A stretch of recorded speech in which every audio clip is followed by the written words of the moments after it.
Hey YouTubers, Patrick here from Rustic Trends. Well, this is the third part of my 12-foot monster. You guys should know this one by now. This big beast of a bar that I've been working on for probably taking me 2.5 weeks to build. So now, I've gotten all the sanding done on the top, the edges, and the side pieces. So now, I am bringing down here the doors. I'm doing them one at a time because I kind of have to. Doing them one door at a time. Because it's taking a while. It does take a little bit to make these guys. It does. It takes a good amount of time. Because my measurements are not perfect. So going straight up, I try and use a level on these boards right here. When I put them in place, try and make them level. Sometimes they're not. They're off a little bit. So when I cut all these boards right here, you know, I cut one and then I measure it, and then I take it and I start bringing it up to see if my gap from one side to the other is different. If it's a little different, if it's shorter, I just trim them down. If it's a little bit longer, I adjust my saw. Then I, do it accordingly. But when I do these, let me pull one out. Let me get this out of here.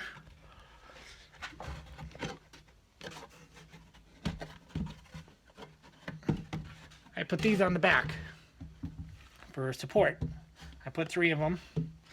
So it, nail them together with the nail gun. I use finishing nails because this seems to work really well. A lot of people like to use screws. In my eyes, that kind of burns up way too much time. I don't have that much time. This is on a schedule. This has to be done by the 21st of December this month.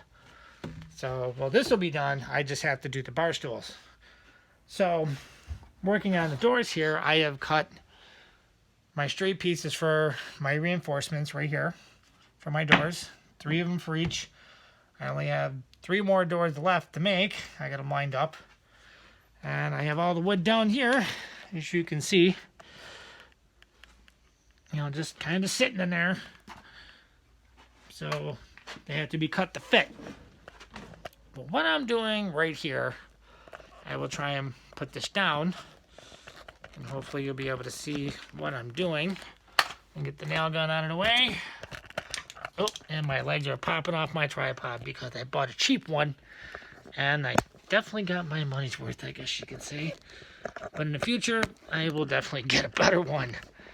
But for right now, this is going to have to work. Let me adjust this for what I'm doing. Okay, this little guy does not like to stay up. Okay.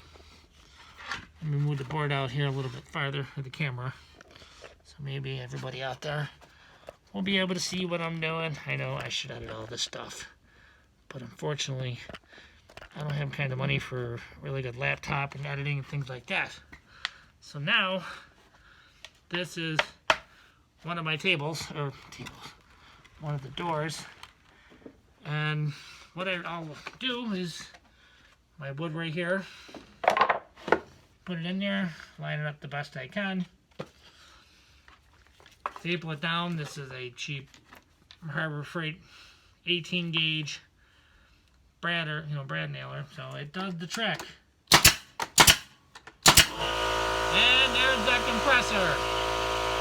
Let me go shut that off.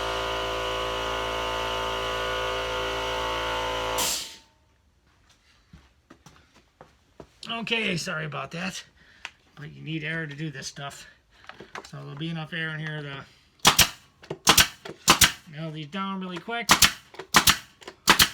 And I'm sure you're probably asking me, why am I doing this on the floor when you're using 2-inch nails?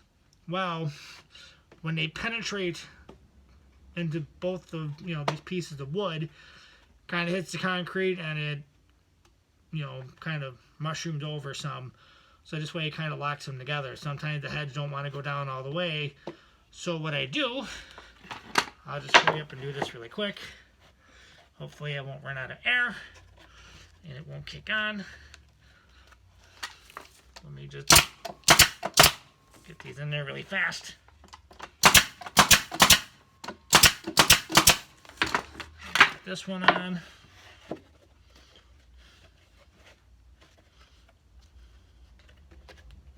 Get it in there. And always check to see how many nails you have left, because I've had it happen where you run out and you're still nailing and nothing's going together. Okay, there's one last piece for right now. Let me get this on there. Nail it down.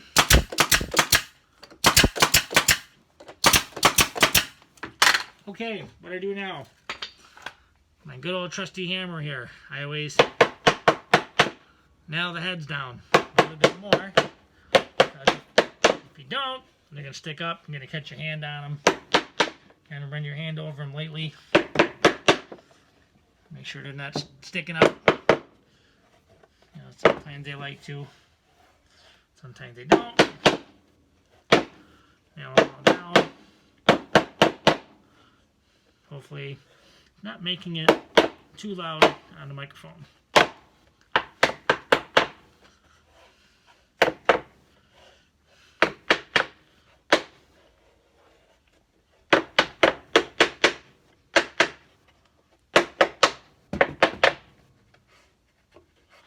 Now, you flip it over. What you'll get is the nails are definitely sticking up. Gotta run your hand over them real mild, because believe me, it will rip your fingers open if you are not careful. I learned my lesson with that the first time I did this. You just nail them all the way down. Slide out a little bit.